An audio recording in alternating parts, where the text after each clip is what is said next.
He's one of India's greatest ever sporting champions, an 18-time Grand Slam champion in doubles and mixed doubles in tennis, now inducted as the first Indian into the International Tennis Hall of Fame.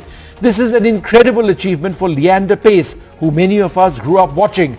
It's wonderful to have Leander join us now for this very special interview. Leander, thanks very much for being with us. Leander, you've won the Grand Slam so many times around, and an Olympic bronze medal winner as well. Of all the tournaments you've won, what means the most to you?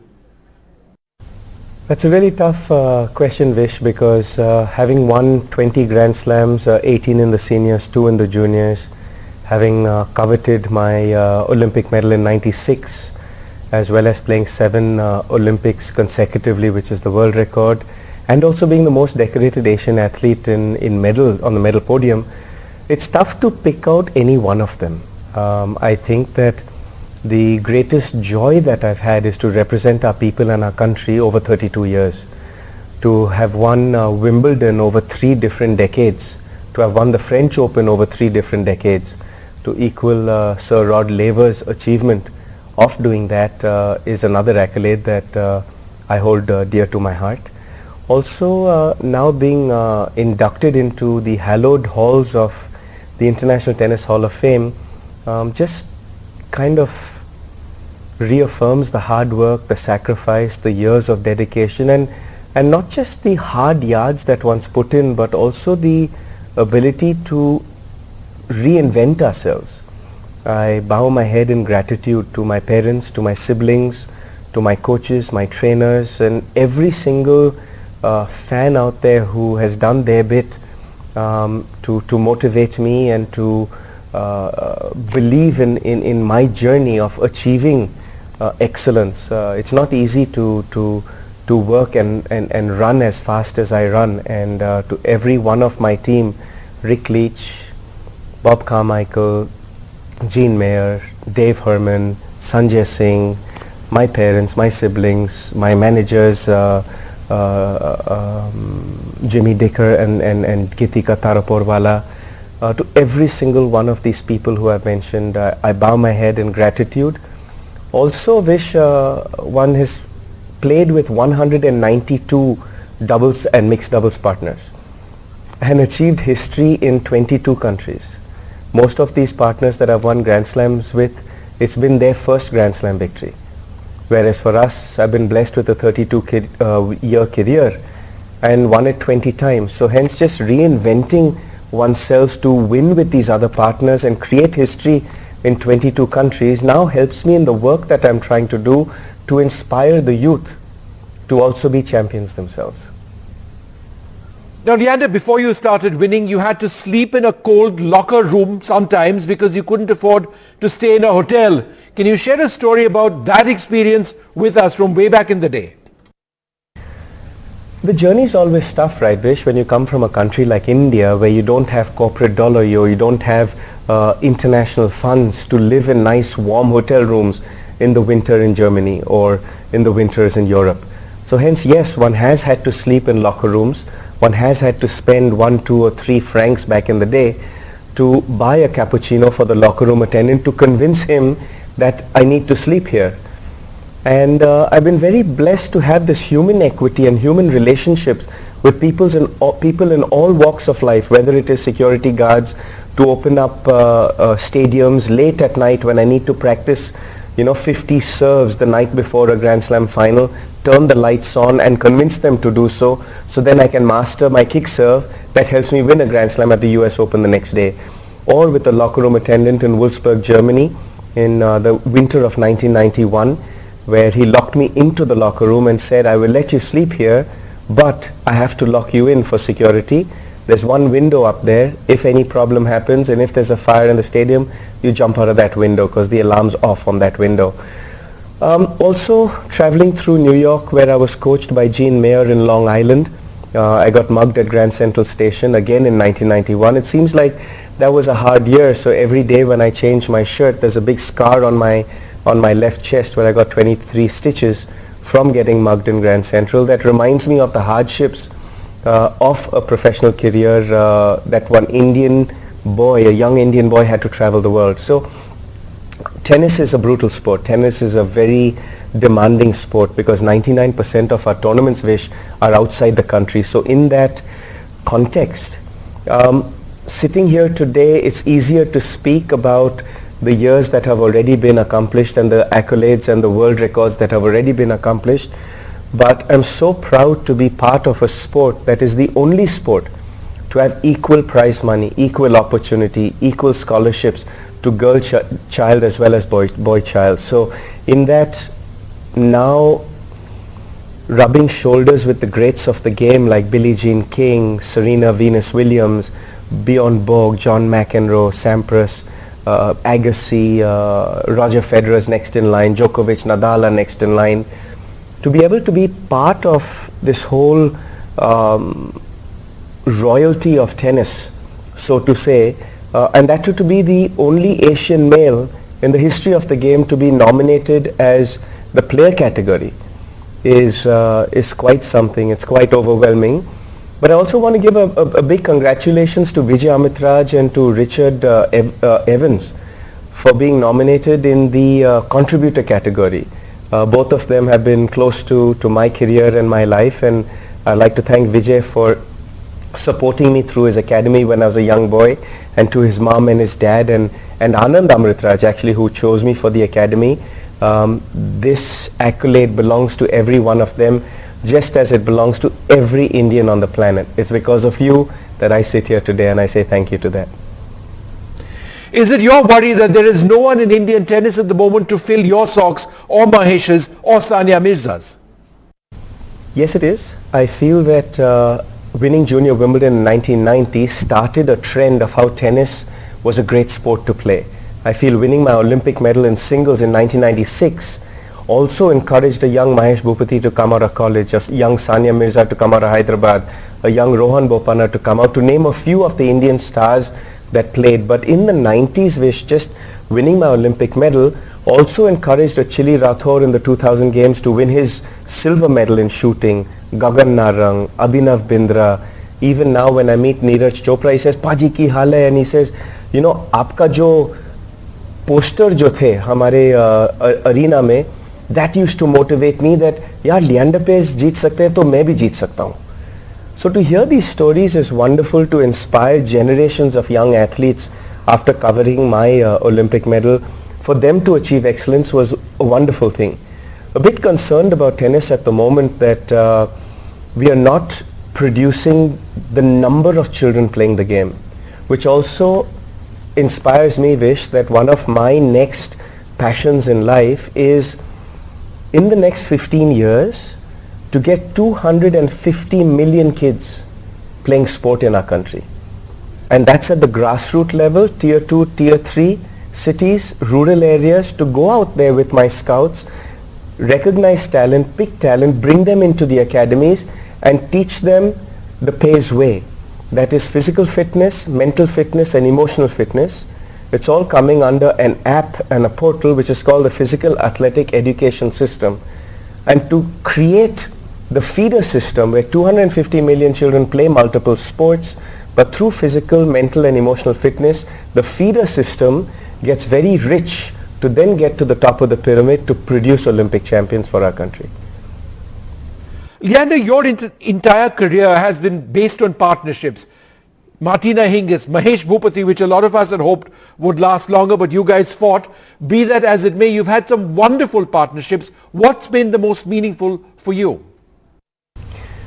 I'm really blessed to have had 192 odd partners through 22 countries, and some of my favorite ones were Martina Navratilova. We won Wimbledon in 2003, we won the Australian Open, we lost in the finals of the French, but the magic of that partnership was the human equity. Martina Navratilova is one of the main reasons that I continued my career 10 years beyond when I first wanted to retire. Her lifestyle and her systems that she had in play, her recovery systems that she had in play, she shared that with me so gracefully that I learned those systems and was able to continue a 32-year career. Also right at the end of my career in 2015 and 2016, as a 43-year-old, I had the luxury of partnering one of the greatest of all time, Martina Hingis. And in that, we won 4 Grand Slams in 16 months. That itself is a world record in itself. And Martina Hingis is one of the most complete tennis players you can find in the world. But the gentleness and the camaraderie that we have just speaks highly of what tennis allows us to do. Tennis brings people together. Tennis is a very inclusive sport, and to have some great partners like this is just a great learning for a young boy from India. Also, that being said, to be able to prove to India that we can be world champions, where in 1999 I had picked a young boy out of Ole Miss University, Mahesh Bhupati, nurtured him with my coach Bob Carmichael and Enrico Piperno, and then we went to reach all 4 Grand Slam finals in 1999, which is still the record in the men's game of the first and only team to get to 4 Grand Slam finals in a calendar year. Those 3 things stand out, Vish, but yesterday I learned something really unique, that Rod Laver and myself are the only 2 individuals in the history of the game to win Wimbledon in 3 different decades. To me that was like, wow. They also said that at the French Open, I had won the French Open in 3 different decades. And I jogged my memory, and in 1999 I had won both Wimbledon and the French Open with Mahesh. In 2001 I won the French Open with Mahesh again. In 2010 I had won the French Open with Lucas Lohi from the Czech Republic, and also Cara Black at Wimbledon.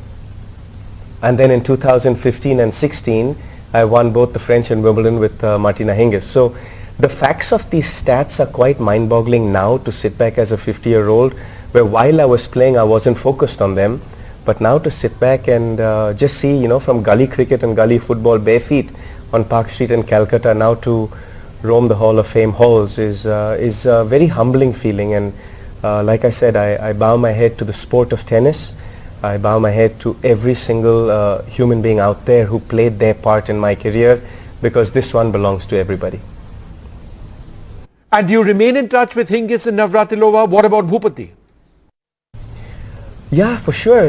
Navratilova called me 2 nights ago, and she said, not too bad for an Indian boy, huh? And that was a funny one. And Martina Hingis was like, welcome to the club, partner. And that was really cool. And I was supposed to play mixed doubles at Wimbledon with Navratilova earlier this year in 23. But she's such a champion. She braved through cancer. She won her battle with cancer. And unfortunately, we couldn't play Wimbledon together. But that's one of the wishes we have, is to play the legends at Wimbledon in 2024. So that's one of the things I'm looking forward to. And tennis as a vehicle has given me such great friendships, such great relationships. And even though Mahesh and myself have gone through our tough times, the respect that we have for each other to create history for our country, to prove that Indians can be number 1 in the world, that Indians can be world leaders in our field, is something that I hold close to my heart. Also, while I travel the world now, Vish, with my work with Flying Man Ventures and doing a lot of sporting work, inspiring children, building infrastructure, and really kind of showcasing my story to inspire the youth to become champions in their field, this journey has been a real blessed one.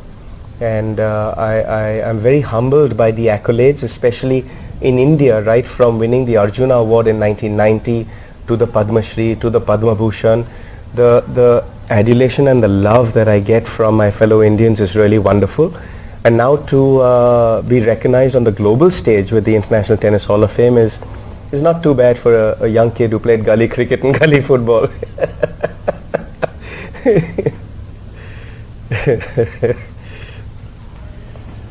Now, Leander, in singles, your major wins came against Henri Leconte, Arnaud Bush, Wayne Ferreira, Goran Ivanisevic, one of my favorites, and of course the one and only Pete Sampras. Would that be the biggest singles win for you? How did you beat Sampras, who was, I think, world number 1 when you beat him on one of those occasions? I played Pete Sampras 4 times, and all 4 times he was number 1 in the world in singles. I played him in singles and doubles, and I've never lost to him. And I'll tell you a little secret today, that now that we've both retired, Pete Sampras' favorite serve was down the tee on both sides, deuce court and ad court. But whenever he was in trouble down a break point, he would not hit his favorite serve, because he felt that the opponent would be ready for that, and he would kick a serve high to the backhand of his opponent, come in tight and hit a volley winner. Well, Leighton Hewitt taught me that trick at Yale University in the Pilot Pen tournament, and that was the first time I beat Pete Sampras. And Leighton and myself kept that as a secret for many, many, many years. And today I'm letting it out on your show that's the reason that I've never lost to Pete Sampras in 4 outings. Leander, your net game and speed to net, would you say that at the end of the day, that was your greatest asset in tennis terms?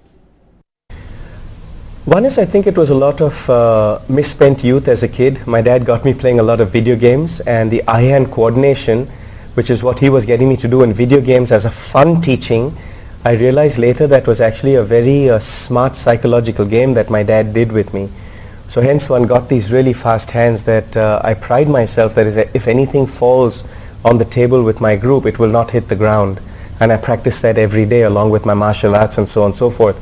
But I'm so blessed to be born into the family I was born into, because my mom captained India in basketball. Her jersey number for India was number 5. My dad was the center half of the Indian 1972 field hockey team in Munich.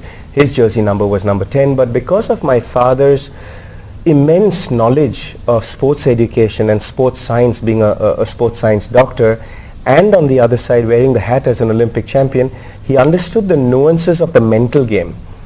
And in that, the psychology that my dad used with me as a guinea pig from the age of about 3 and 4 to teach me the nuances of how achieving success was done has given us now 100 years of experience, 60 years of his experience, 40 years of my experience. So in that, I'm developing a portal, Vish, which is basically called the Physical Athletic Education System, PAES, and sharing the knowledge that we at the Paes family have about the human body, the human mind, and the human spirit, on how if we master that art, you can achieve excellence in anything. 10,000 hours, 3 million perfect repetitions, 10 years, you can master anything. So it's not left up to karma and kismat and luck and taqdeer. Yes, as Indians we believe in such things, and you need to have a little bit of luck to be able to create legacy and be able to create legendary achievement. But the achievement of success is a practiced art form in a daily lifestyle. And this is my next journey, to take that knowledge that we have in the Paes family to 250 million kids around our country, to teach them how winning is done and to be the best versions of themselves. And finally, Leander, I must ask you, you are an ambassador for India and an Indian 110%, but you're also a Bengali, and your love for Bengal has meant a lot for you. So how would you define that from one parochial Bengali to perhaps another one? I'm a hardcore patriot, let's put it that way. I never got a number on my jersey, but my Indian shirts, my Indian jersey, every time I play for the country, even today when I hear the national anthem play out loud, I stand to attention, and I stand with such pride and such great feeling in my heart, just as I did at Atlanta on the podium when I watched the Indian flag go up after 44 years to prove that we Indians can be world champions, we can be Olympic champions. And it takes me back, Vish, to when I was a young boy of the age of 7 and 8, when I used to polish my father's Olympic medal and ask him about the Olympic movement. And the movement of the human spirit is exactly what it's all about. Today the world is going through a lot of hardships.